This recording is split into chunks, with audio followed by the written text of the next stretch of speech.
Selain adanya fakta jumlah partisipasi pemilih dalam pemilihan kepala daerah serentak tahun ini hampir mencapai angka 80% atau tepatnya 77%, ada hal menggembirakan lain. Penghitungan suara di tingkat kecamatan atau situng atau data sanding oleh KPU yang bisa diakses lewat website sudah hampir selesai, termasuk Pilkada DKI Jakarta 2017 seperti yang dilaporkan rekan saya tadi, Rifana Pratiwi dari Gedung Bidakara.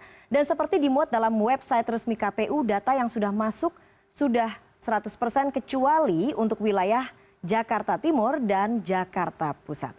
Saya ajak Anda untuk melihat data berikut ini. Data ini kami ambil hingga pukul 16 waktu Indonesia Barat. Kita akan mulai dari Kepulauan Seribu, di mana DPT-nya paling rendah di DKI Jakarta, ada sekitar 700.000 lebih warga yang menggunakan hak pilihnya.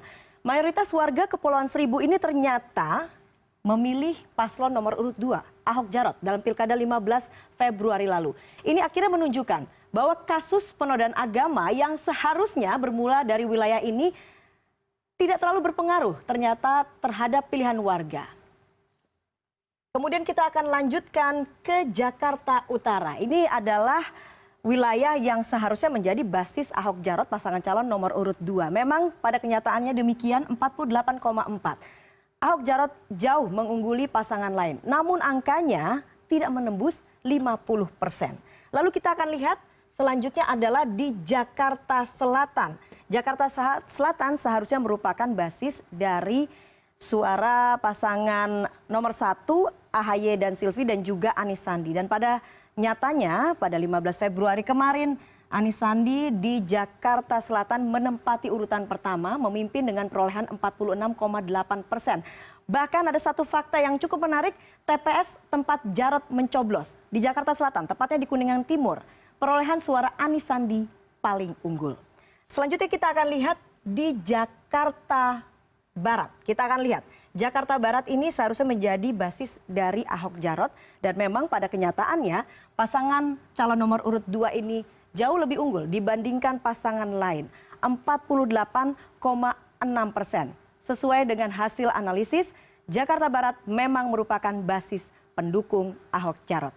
Kemudian ada dua wilayah lain yang sampai saat ini belum menyelesaikan penghitungan suara, yakni Jakarta Timur dan juga Jakarta Pusat. Kita akan lihat satu persatu. Jakarta Timur ini juga seharusnya menjadi basis dari Anis Sandi. Tapi faktanya data yang masuk ada 98,89%, artinya masih sekitar 1% lagi data yang belum masuk. Dan ternyata di Jakarta Timur, Ahok Jarot menempati urutan pertama dengan perolehan 41,8%. Selanjutnya kita akan lihat yang terakhir tadi di Jakarta Pusat yang juga masih belum total masuk suaranya, ada 98,3% data yang masuk, artinya masih sekitar 1,7% lagi data yang masih diharapkan masuk. Dan di Jakarta Pusat ini juga, ya kita mohon maaf, di Jakarta Pusat ini ternyata Ahok Jarot juga menempati urutan pertama dengan 43%. Dan dengan demikian, kalau kemudian kita bisa menyimpulkan dari seluruh data yang sudah masuk, sejauh ini menempati urutan pertama adalah Ahok Jarot dengan angka 42,96%. Yang kedua adalah Anis Sandi dengan 40,01%.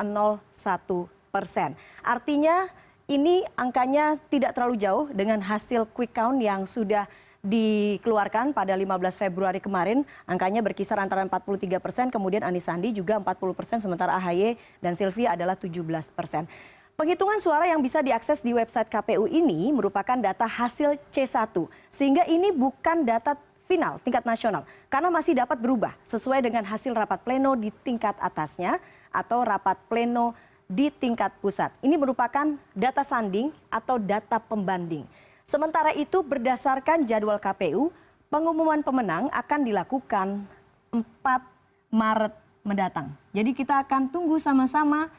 Meskipun data yang sudah keluar sejauh ini sudah hampir bisa dipastikan akan ada putaran kedua, dan yang masuk di putaran kedua adalah pasangan calon nomor urut 2 dan nomor urut 3, tapi kita harus tunggu sama-sama di 4 Maret 2017.